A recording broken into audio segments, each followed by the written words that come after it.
Le ras-le-bol des policiers qui ont manifesté à midi devant le palais de justice. Découverte de la plus grande nécropole connue à Lyon à Saint-Irénée, elle compterait près de 600 tombes. Enfin, un coup de projecteur sur le festival Les Turbulents qui mettent à l'honneur la jeune création.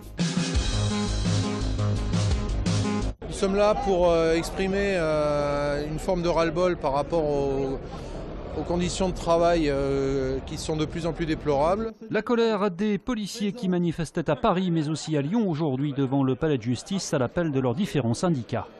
Actuellement, on a des collègues de police secours qui tournent à deux dans des véhicules, dans des quartiers sensibles, pour assurer la sécurité des citoyens, alors même que leur sécurité aux collègues à deux dans ces voitures n'est plus assurée. L'élément déclencheur de cette grogne, c'est la fusillade en Seine-Saint-Denis, au cours de laquelle un policier a été grièvement blessé le 5 octobre dernier par un détenu en fuite. Quand vous avez une personne qui en 2014 était déjà incarcérée à l'avance pour vol à main armée, qu'en 2014 il est connu pour être radicalisé, suivi par les services de renseignement de la police, je ne comprends pas qu'on puisse lui laisser une permission. Donc oui, le juge d'application des peines a des comptes à rendre, mais je pense que vu le laxisme qu'elle a eu au niveau judiciaire, Madame Taubira aussi a des comptes à rendre, voire même à rendre sa démission. Il faut juste essayer de dégager au mieux les os du squelette sans les faire bouger. Et pour ça, on utilise différents outils, de la truelle au petit outil de dentiste. C'est une découverte exceptionnelle, la plus grande nécropole jamais mise au jour au cours de fouilles archéologiques à Lyon. Elle est située en haut de la montée de Choulan, sur l'ancien terrain des Sœurs du Bon Pasteur, qui doit accueillir une résidence de luxe.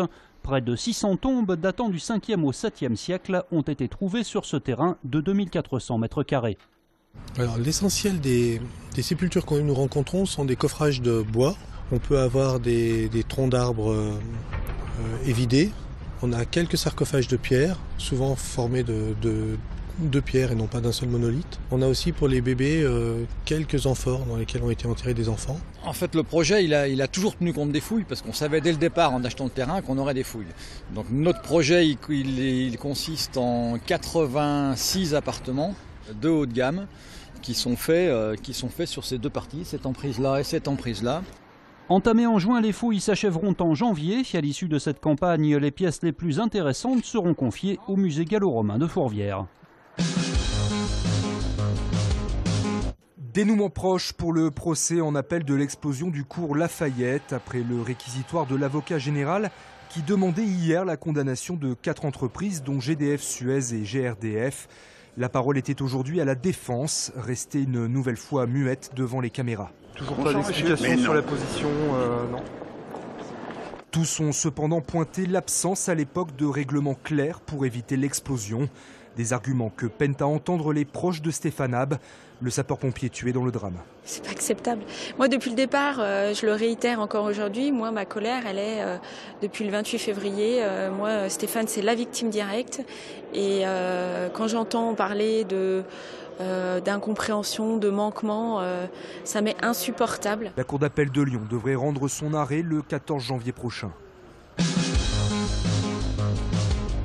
On prend personne à la légère, et surtout pas Biarritz, qui, je répète, a un des meilleurs paquets d'avant du championnat. Le Loup veut repartir du bon pied. Privé de terrain depuis un mois pour laisser place à la Coupe du Monde, les Lyonnais retrouveront la Pro D2 par un déplacement à Biarritz jeudi. Après 4 victoires en autant de matchs, les Rouges et Noirs, deuxième au classement, affronteront les Lanternes Rouges en pleine tourmente. Sur le papier, l'équation semble simple. Regardez tous leurs matchs, ça reste une équipe très très solide. Ils ont une très très grosse mêlée. Même paquet d'avant, plus que sérieux. Le Loup invaincu est plus que jamais favori à la remontée en top 14. Sortir victorieux des Basques permettrait donc de confirmer ce statut avant un déplacement périlleux à Aurillac, le leader. On est satisfait maintenant, voilà, il y a Aurillac qui est devant nous, pas mal d'équipes nous collent au classement, donc voilà, faut pas relâcher la pression. On a 5 gros matchs qui nous attendent et on va essayer de tous les gagner. Biarritz-Loup, retour de la Pro D2, c'est jeudi à 20h45. Je n'ose même pas imaginer les circonstances qu'il faut pour déclencher une révolution. Les Turbulents, c'est un festival qui met à l'honneur les jeunes comédiens fraîchement diplômés des écoles de théâtre pour présenter leur création dans des conditions professionnelles. Je pense que c'est vraiment important aussi que le public non habitués à venir au théâtre, si on peut le dire, prennent un peu conscience de ce qu'est la création d'aujourd'hui, des jeunes comédiens qui sortent des conservatoires. J'échangerais bien ma vie contre celle d'une bulle de champagne. Même si ça m'expose à une fin atroce. Parmi ces spectacles présentés, il y a Ping, qui parle de réseau de connexion et d'ultramoderne solitude. Le thème, c'est la solitude avec tous les écrans qu'on peut avoir chez nous aujourd'hui et dans la société numérique qui évolue. Et voilà les contradictions qu'on peut avoir. Il y a une frénésie de consommation, de technologie et tout ça. On parle du moment actuel qu'on vit, avec les problématiques qu'on vit en tant que jeunes et on décrit un peu notre société. La 7e édition du festival Les Turbulences est au Théâtre de l'Iris à Villeurbanne jusqu'au 17 octobre.